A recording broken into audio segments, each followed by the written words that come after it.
সালাম আলাইকুম রহমতুল্লাহ। সম্মানিত দেশবাসী, আশা করি ভালো আছেন। কতকগুলো বিষয় নির্বাচন কেন্দ্রিক সামনে চলে এসেছে যেগুলো আমাদের কাছে সত্যিই কষ্টদায়ক।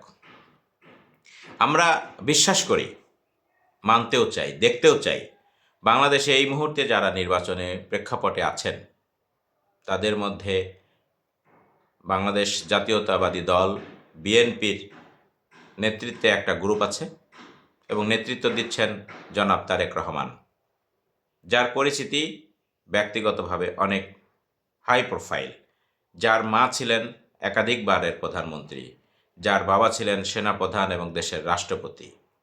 এমন সন্তান, এমন পরিবার বাংলাদেশে এই মুহূর্তে আর নেই।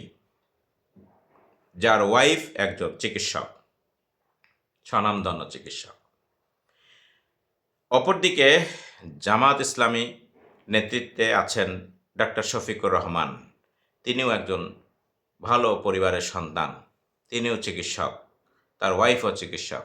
একটা বড় দলের নেতৃত্ব দিচ্ছেন, তার সাথে একটা জোট আছে। দুই দলের সাথে দুই দলের নেতৃত্বে অনেকগুলো ছোটোখাটো দল মিলে জোট তৈরি হয়েছে।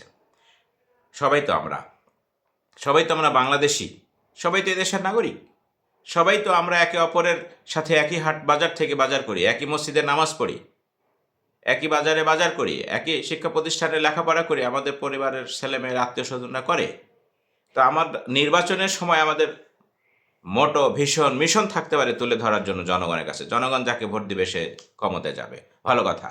কিন্তু আপনাদের মতো এত হাই প্রোফাইলের লেভেলে থেকে যদি এমন কোনো ভাষা ব্যবহার করা হয় যা অন্যকে আঘাত করে, যে আঘাতের মাধ্যমে বিভেদ তৈরি করে, যে বিভেদের মাধ্যমে হানাহানি তৈরি করে, যে হানাহানির মাধ্যমে খুন পর্যন্ত গড়ায়, রক্তাক্ত পরিবেশ তৈরি হয়, জীবন দিতে হয়, দয়া করে প্লিজ আপনারা এই রাজনীতি করবেন না।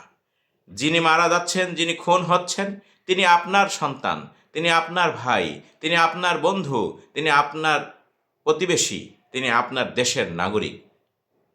আপনি কাকে মারছেন? আপনি কার উপর আক্রমণ করছেন? আপনি কতদিন বাঁচবেন? আমি সবাইকে বলছি, দয়া করে আমাদের প্রতি আপনাদের ভালোবাসা আরও ছড়িয়ে দিন, হানাহানি বন্ধ করুন। ইভেন আমরা ইতিমধ্যে লক্ষ্য করেছি কতগুলো ছোট ছোট এলাকায়, নির্বাচনী বক্তব্যের মধ্যে নারী প্রার্থীদেরকে নিয়ে কুরুচিপূর্ণ বক্তব্য দেওয়া হচ্ছে। কেন? নারী প্রার্থী বাংলাদেশে প্রায় 51% ভোটের মালিক। তাদের মধ্যে তো নারী প্রার্থীদের সংখ্যা প্রায় 160 জন হওয়ার কথা ছিল, তা তো হয় নাই। অল্প কয়েকজন নারী প্রার্থী আছেন বাংলাদেশে।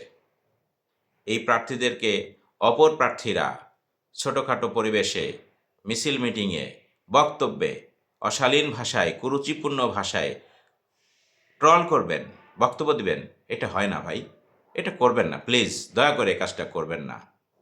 আমি আপনাদের পক্ষ থেকে সরি বলছি, আপনারা মেহেরবানি করে এই কথাগুলি বলবেন না। আমার খারাপ লাগে। আমরা এই পরিবেশে আর বাস করতে চাই না। আমরা এই ধরনের অসম্মানজনক বাংলাদেশ চাই না।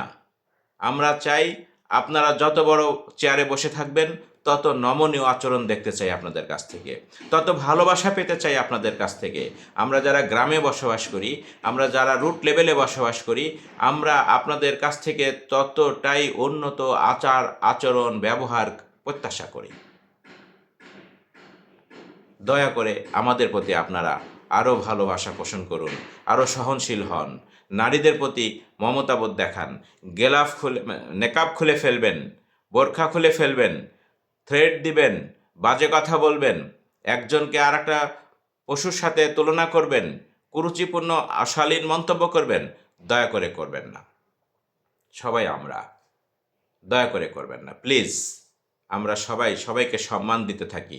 এই এত রাজনীতি, এত নোংরা, এত ইস্যু নিয়ে কথা বলতে গেলে দিন রাত শেষ হয়ে যাবে, কথা শেষ হবে না।